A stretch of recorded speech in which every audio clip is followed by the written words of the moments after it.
ரொம்ப நாள் ஆச்சு கேமராவை ஆன் பண்ணாமல், பைக்கை ஸ்டார்ட் பண்ணாமல்.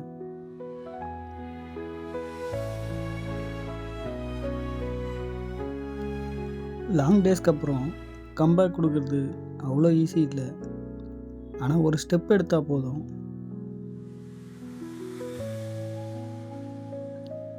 லைஃப்பில் ஒரு ஸ்டேஜ் வரும், யாரும் நம்மளை புஷ் பண்ண மாட்டாங்க, யாரும் நம்மளை மோட்டிவேட் பண்ண மாட்டாங்க. நாம் தான் நம்மளை செல்ஃப் ஸ்டார்ட் பண்ணிக்கணும். ரொம்ப நாளுக்கு அப்புறம் ஒரு ரைடு போகலான்னு இருக்கேன். அதுக்காக தான் இப்போ இதெல்லாம் ரெடி பண்ணிகிட்ருக்கேன். வண்டியும் இப்போ தான் செகண்ட் சர்வீஸே முடிஞ்சுது. நேற்று தான் விட்டுட்டு எடுத்துகிட்டு வந்தேன். சரி, இதுக்கப்புறம் ரெகுலராக ரைடு போகலாம் அப்படின்ட்டு தான் ஒரு பிளான் பண்ணியிருக்கேன். இவன் கிடையாது, இவன் ஆல்ரெடி 92,000 கிலோமீட்டர் கிட்ட ஓடிட்டான். இதுக்கு மேலேயும் அவனை கஷ்டப்படுத்த முடியாது. லோக்கலில் மட்டும் ஓடிட்டுருக்கேன் அவன். நம்ம நாளைக்கு எடுத்துகிட்டு போகிறது இவனை தான்.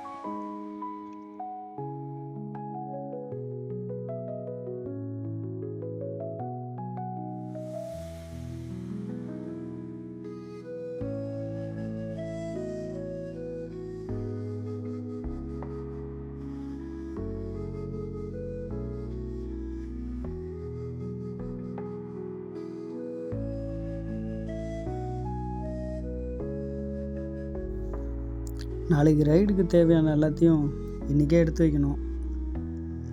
சரி, அதுக்குள்ளே இவனை ஒரு வாட்டி க்ளீன் பண்ணிவிட்டு நம்ம வச்சுருக்க அக்சசரிஸ் எல்லாம் கொஞ்சம் செட் பண்ணிடலாம்.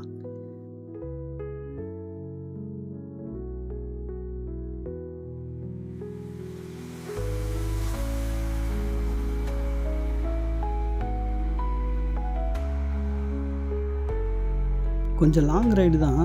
அப் அண்ட் டவுன் ஒரு 480 கிலோமீட்டர் வரும். ஒன் டே ட்ரிப்பாக இல்லை எக்ஸ்டெண்ட் ஆகுமான்னு அங்கே போனதுக்கப்புறம் தான் தெரியும். இது சோலோ ரைடா இல்லை குரூப் ரைடா இன்னும் நான் முடிவே பண்ணல. இந்த ரைடுக்கு நான் யாரையுமே கூப்பிடல, ஆனால் தனியாக போகணுன்னு முடிவு பண்ணல. சோலோ ரைடா இல்லை குரூப் ரைடா, எதை சூஸ் பண்ணுறதுன்னு தெரியல. குரூப் ரைடு போனால் சேஃபாக இருக்கும், ஆனால் சோலோ ரைடில் கிளாரிட்டி கிடைக்கும். நமக்கு இப்போ தேவை சேஃப்டியா இல்லை கிளாரிட்டியா? இன்னும் புரியல. நீங்களாக இருந்தால் குரூப் ரைடு போவீங்களா இல்லை சோலோ ரைடு போவீங்களா? கொஞ்சம் கமெண்டில் சொல்லுங்கள். நீங்கள் சொல்கிற கமெண்ட்லேருந்து நான் டிசிஷன் எடுக்கலான்னு இருக்கேன். அந்த டிசிஷன்னு என்னோடய ரூட்டை மாற்றலாம், மைண்டும் மாறும்.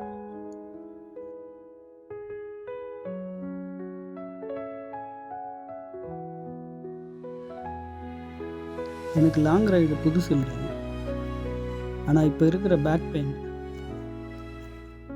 அதை சமாளித்து ஓட்ட முடியுமான்னு தெரியல.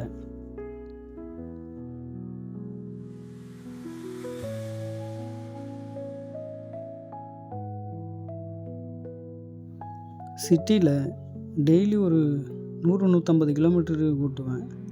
ஆனால் இப்போ இல்லை, ஸ்விக்கி ஜொமேட்டோ ஊபர் ஓட்டும்போது.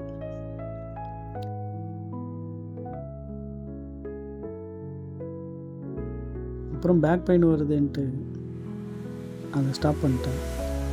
இப்போ பேக்கர்ஸ் அண்ட் மூவ்ஸில் ஒர்க் பண்ணுறேன். அங்கே இன்னும் வெயிட்டை தூக்கி தூக்கி பேக் பெயின் இன்னும் டெவலப் ஆகிடுச்சு.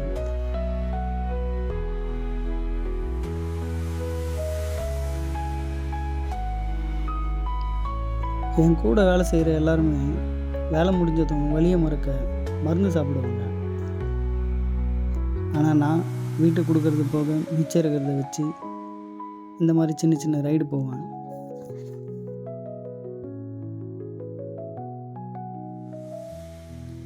லாங் ரைடு போய் ரொம்ப நாள் ஆயிடுச்சு. ஃபஸ்ட்லாம் அடிக்கடி போவேன், ஆனால் வீடியோலாம் எடுக்க மாட்டேன். சும்மா என்ஜாய் பண்ணிவிட்டு தூரமாக போயிட்டு வருவேன். இப்போ இதுதான் ஃபஸ்ட்டு. லாங் ரைடு போகிறது நம்ம பைக்கில். லாங் கேப்புக்கு அப்புறமும் சப்போர்ட் பண்ணிகிட்டு இருந்த எல்லாருக்கும் ரொம்ப தேங்க்ஸ்.